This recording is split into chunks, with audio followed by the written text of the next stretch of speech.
Up with Angela Yee. Of course, I'm Angela Yee, and I'm joined today by somebody who constantly inspires me. And she's also a friend of mine, but we met through work. It is Topeka K. Sam. What's up, Topeka? What's up? What's up? What's up? Way up. Now, Topeka, we met during the pandemic. We actually were on a Zoom together. Yep. Right? So I want to talk about your Ladies of Hope Ministries and the work that you do and why you do that. So the Ladies of Hope Ministries, we have an epic vision to end poverty and incarceration of women and girls globally. And we do that through two pillars: direct service and sustainability, and policy and advocacy. And we look at this way because we say, I can't advocate for myself or anyone else unless my basic human rights are met first, which is access to safe housing and affordable housing, access to quality health care, access to healthy food, and also a job. Mm-hmm. And so I came up with this. Oh, well, I shouldn't say that. Let me give all glory to God. God placed this on my heart when I was in federal prison. And it was everything that I saw that was around me. You know, I was very privileged in prison. And I say that because I had great support, my family and friends. I had visits every week, commissary money. If there was a best job in prison, I had that. You know, what was your job? My job, I was lead inventory clerk for Unicor. Okay. So really, I was on a computer. I knew SAP was the program, and because I worked for Amtrak before, and this is the same governmental program we used. And at the factory we worked at, I was in charge of all of the inventory that came in for us to build radio mounts for the U.S. military. Sheesh. Yeah, and so I got a big whopping $100 a month for that job, but it was a grade 1. Right. So, you know, and it really went by government contracts. But grade 4, which a lot of the sisters on the line, they got paid maybe $19 a week. This is 40-hour work. How much would somebody make if they were at home doing that? Oh, my God. Over 6 figures, easy. Right. Easy. Okay. So we see why prisons are so profitable. Absolutely. I used to see the contracts that came in, and it would be multi-million-dollar contracts, and it would make me sick because, you know, the government is paying the prison this money in order to build these radio mounts, but yet the labor is slave labor. That's crazy. Mm-hmm. All right, I'm sorry. So go ahead, continue. I just had to. No. So while I was there, outside of just seeing the disparities, you know, I used to visit people in prison, men, friends that I knew for years, and, you know, visiting rooms would be packed because so many women were there, so many children were there. But in the visiting room when I was there, nobody was ever really there. You know, it would be a few of us there who consistently got visits, but many people didn't have them, partly because women are the primary caregivers of dependent children.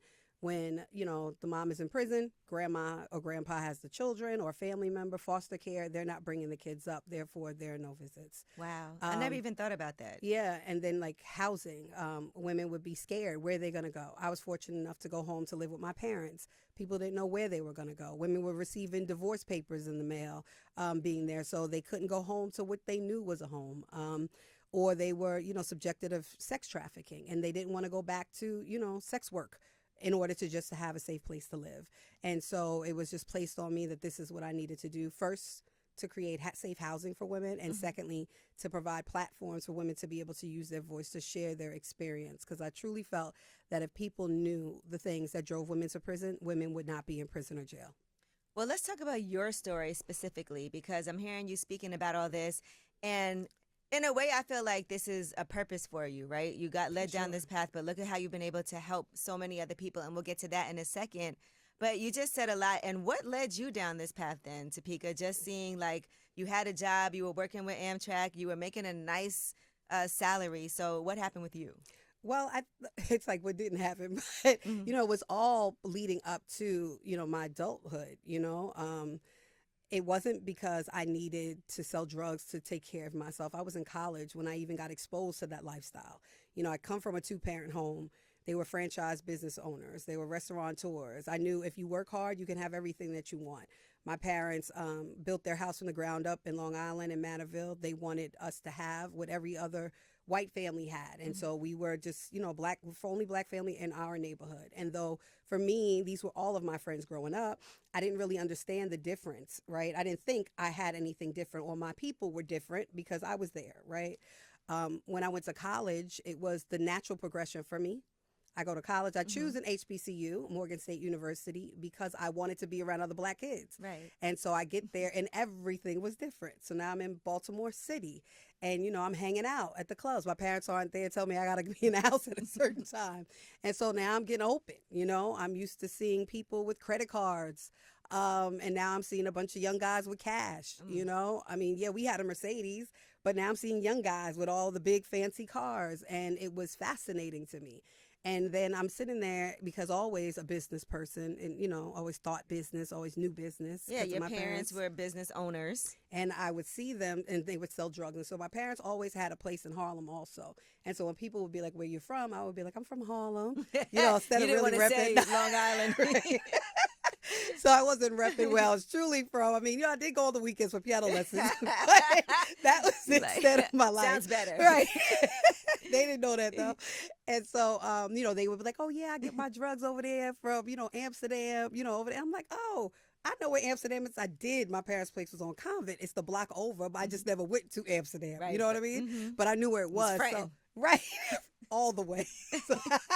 So in this frontin' lifestyle, I began to see a bunch of things. And when I would see them getting arrested, right? They're selling drugs and getting arrested. And I'm like, they're stupid. They don't know what they're doing. I can do this better because I'm seeing it as a business opportunity. Right. Because I didn't look at the impacts that drugs had on people because I did not know anyone personally that had experienced addiction. I had an uncle who was estranged from the family. I just thought he was never around. You later realize it was because he was struggling in his substance misuse. But as a child, you don't always know that. You don't think about that, yeah. Because it's not something you were used to even seeing anyway. Exactly. So you didn't have that crush your mind. Not even in the community I was raised in, right? If there was someone who was struggling, you didn't know. There was a bunch of kids, they called them burnouts if you weren't around this particular group. When we had parties, people had cake parties. They drank, but I never saw drugs. And so I had this idea that people use drugs because they wanted to use drugs. And so, in the position that I was in, I ended up, never hand to hand anyone. I was basically a connect, Right. I say a broker.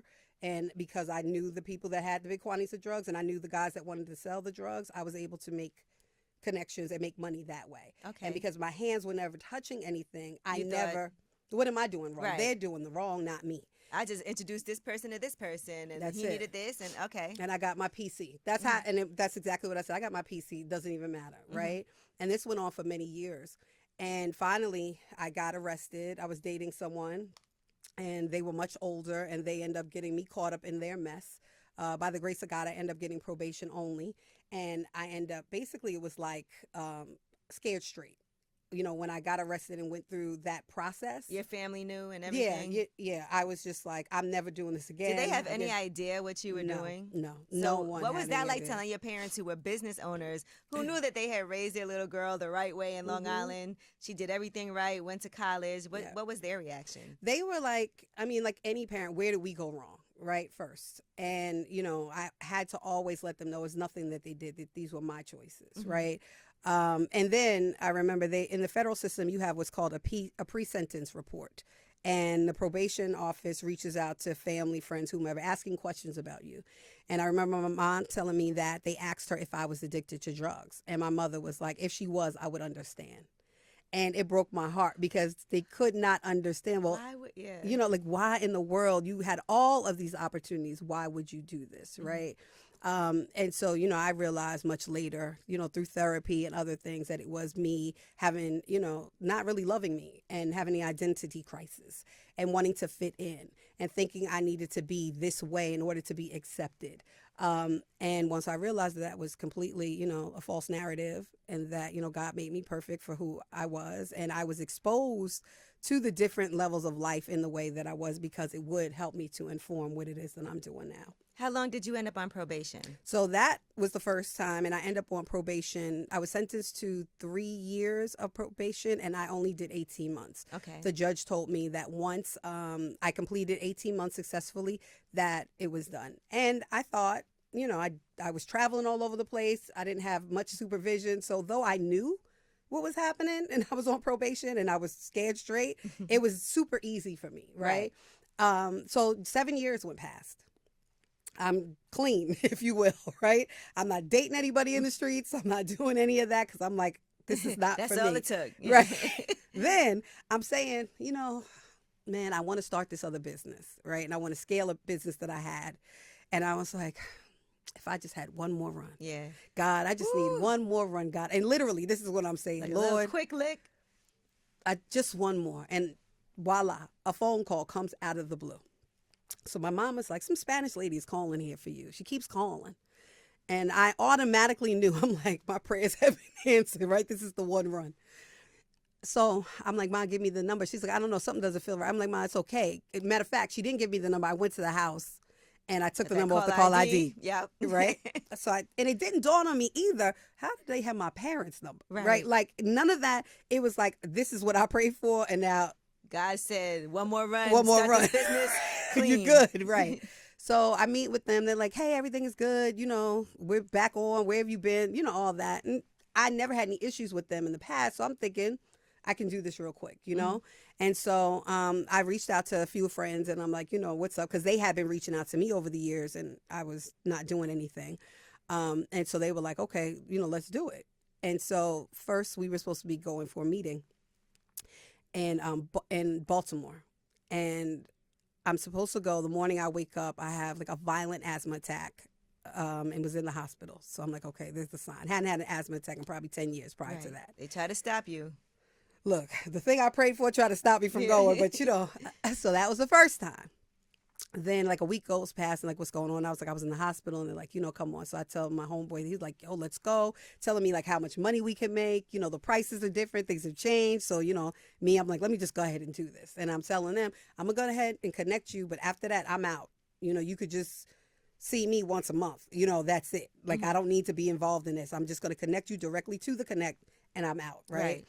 So we're on our way to go down to meet. Now they're telling us we have to go to Virginia for this meeting.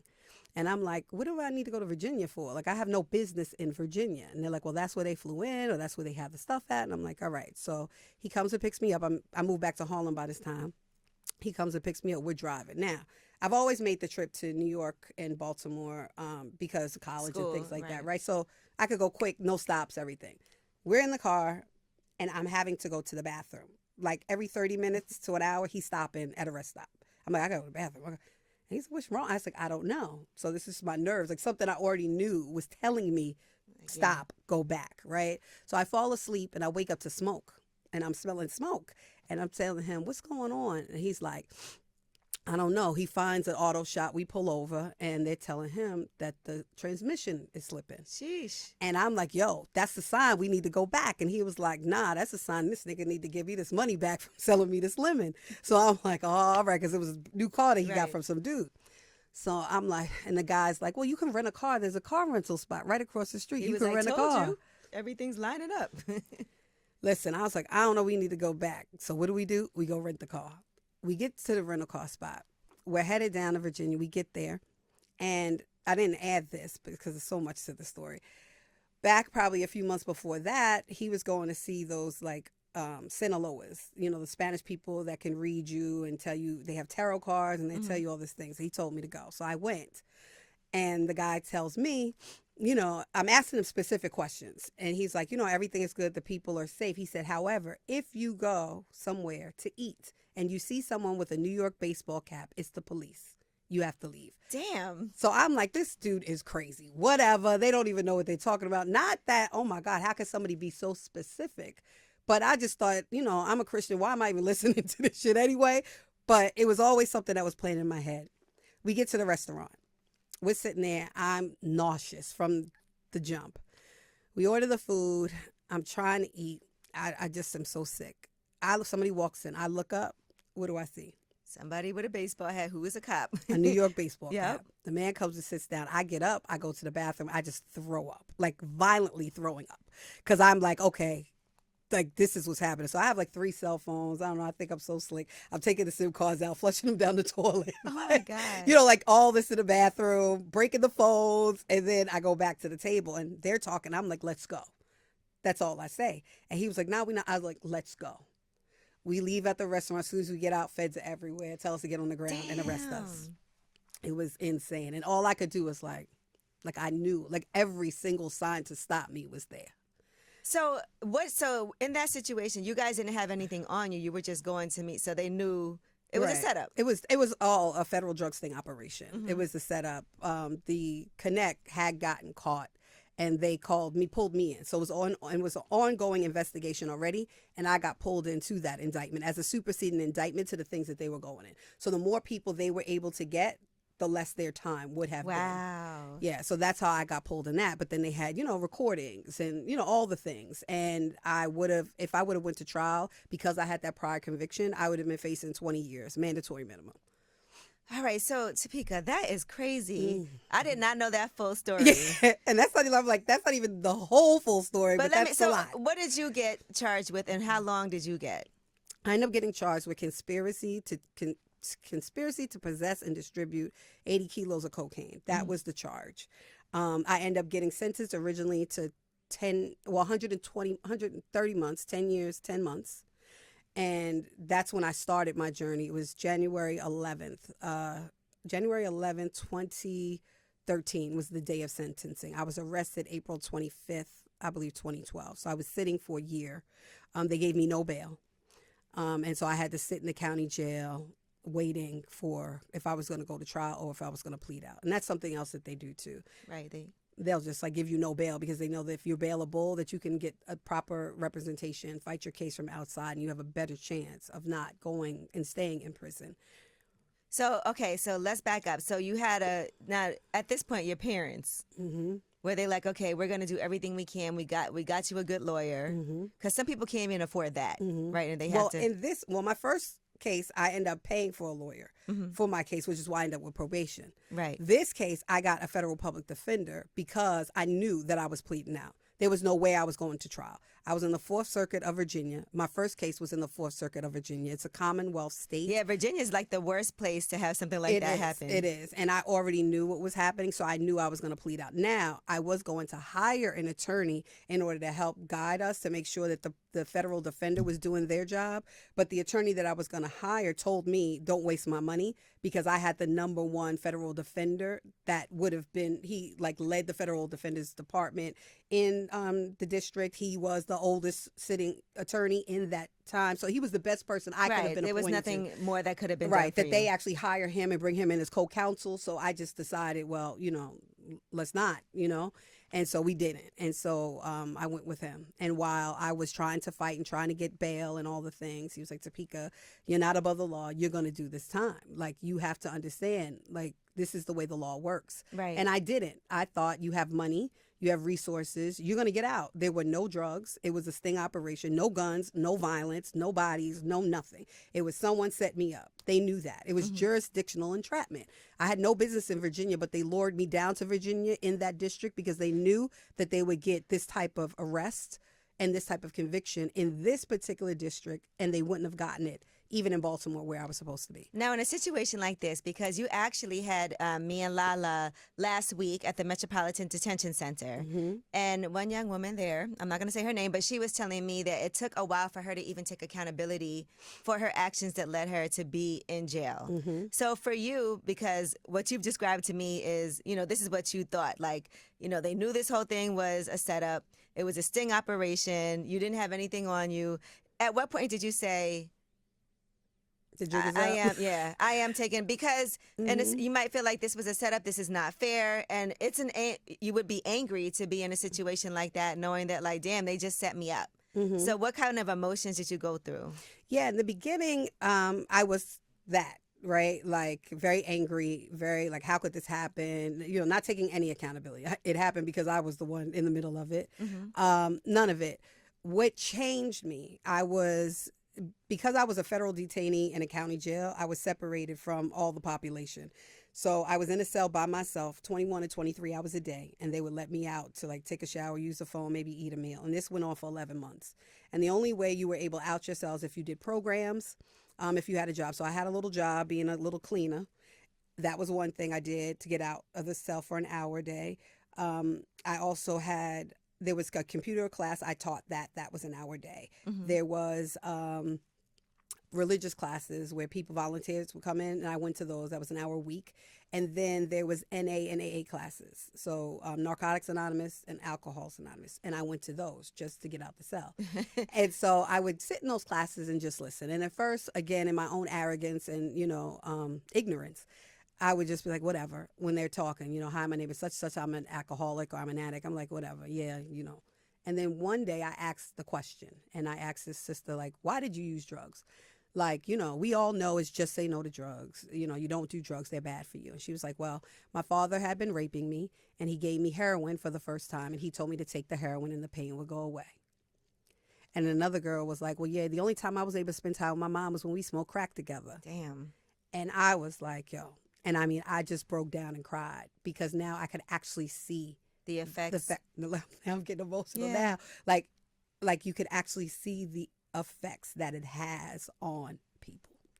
Like now you see they didn't have a choice. You were innocent and harmless in this. You were contributing. Absolutely. And it was like, for me, how could I contribute to the harm of someone else?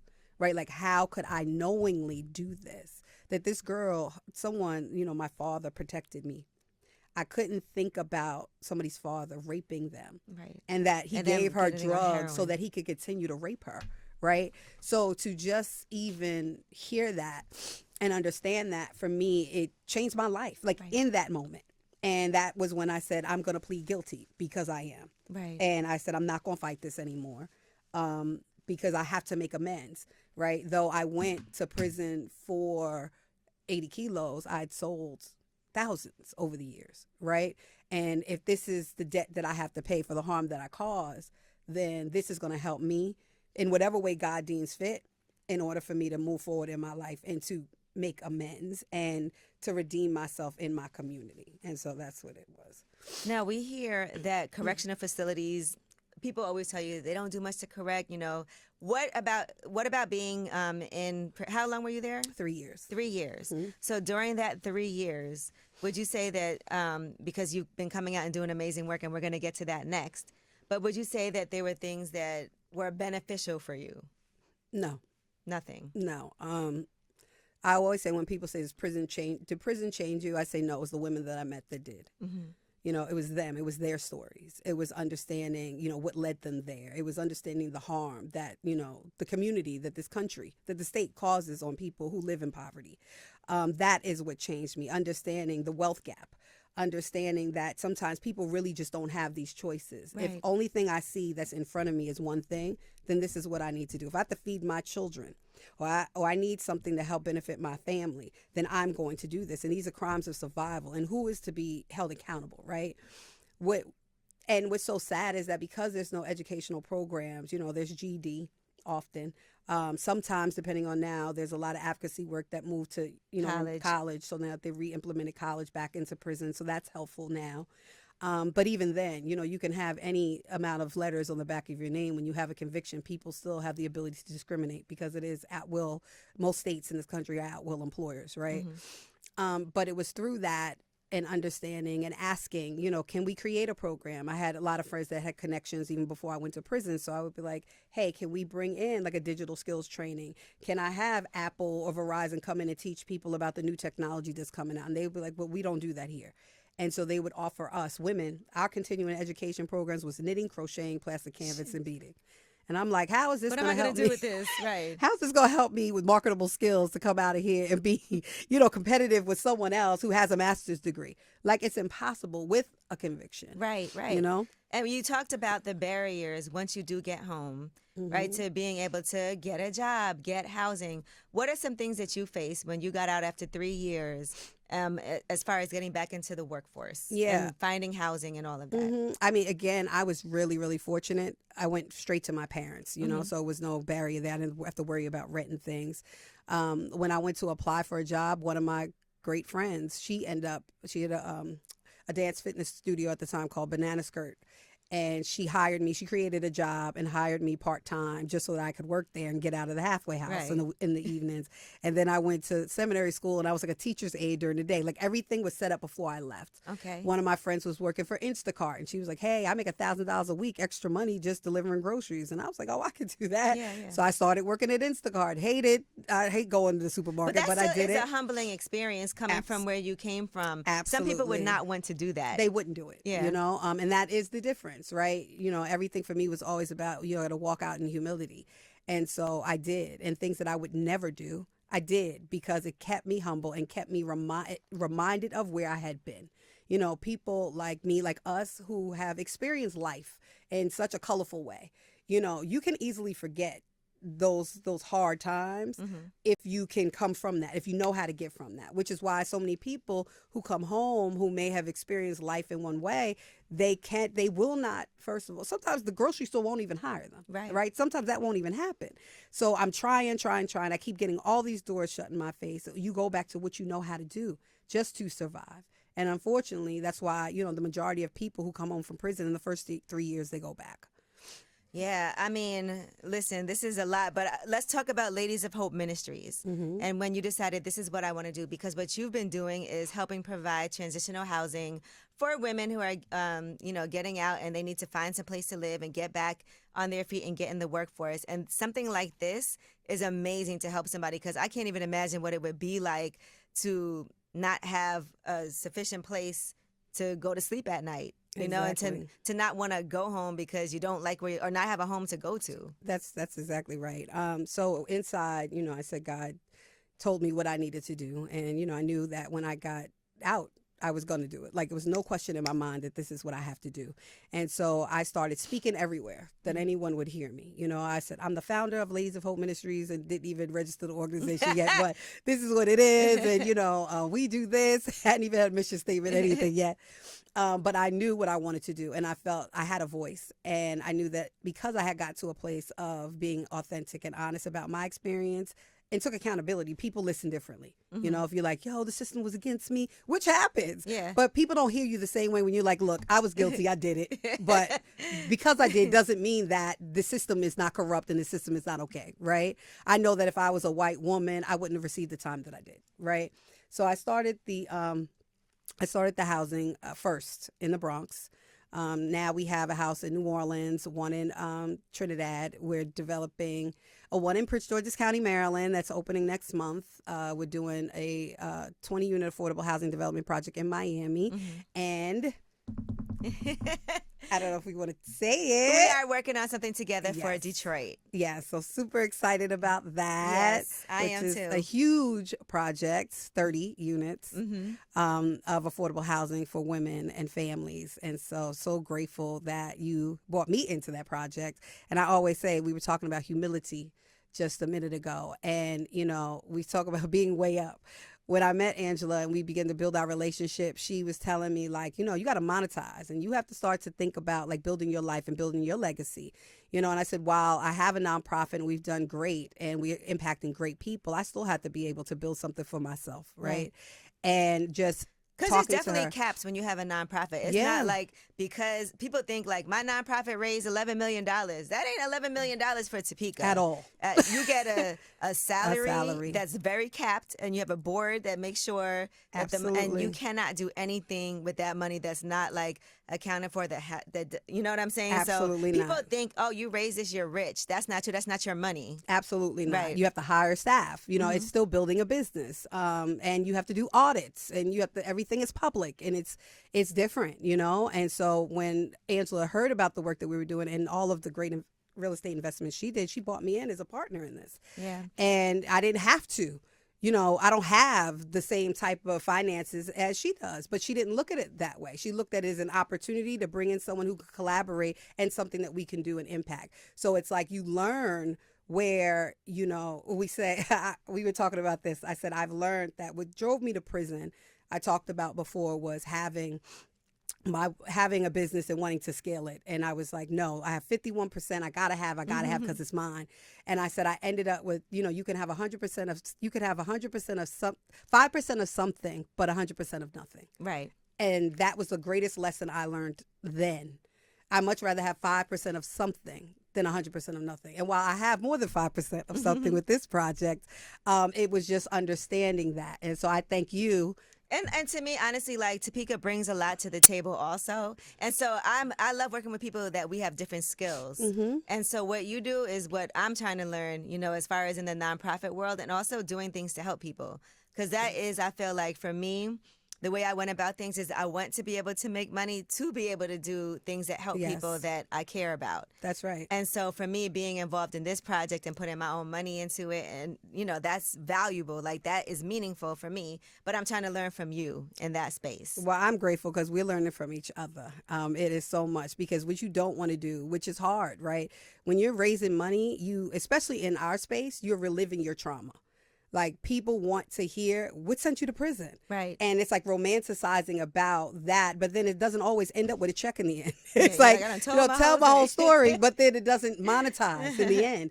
But if you are raising money and you're actually earning money based on something tangible, then you can fund your own work. Yeah. And that is what I want to be able to write $1 million check to my organization one day, just because I was able to acquire that type of capital in order to do that.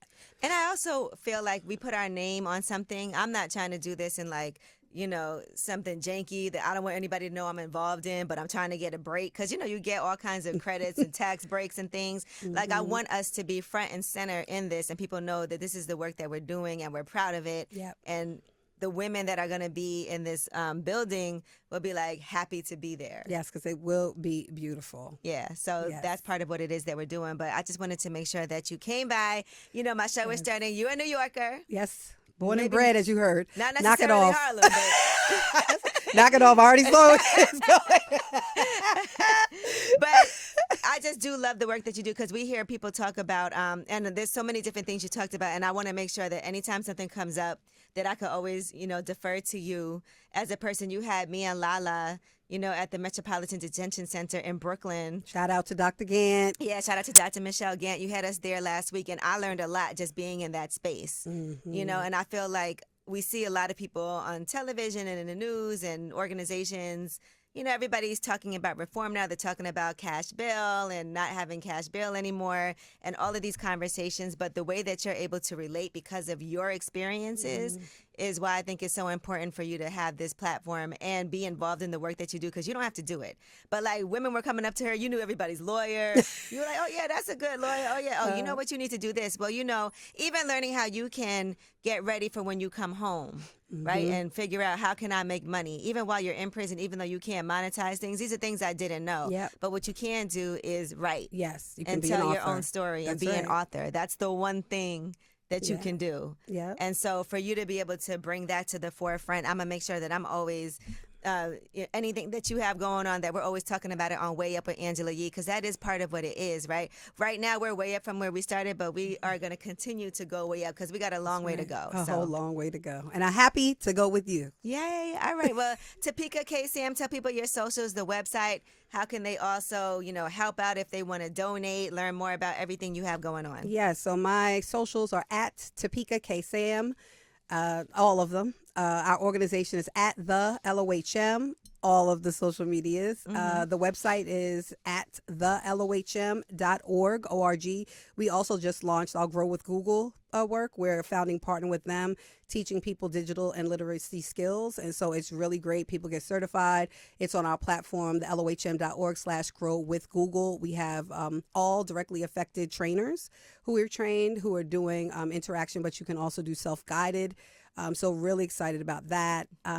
So that's all the work, all the things. Again, thank you, Ange. Love and you. Google her. You can see all these accolades that she has. I didn't even run it down, but Google gave you the inaugural Social Impact Award for the work that you've been doing. When I saw you speak for Variety, you know, they also did. And, like, when I tell you the amazing work that she's doing, so I just love and appreciate you. Oh, I love you more. Thank you. All right. Topeka KSAM, Ladies of Hope Ministries.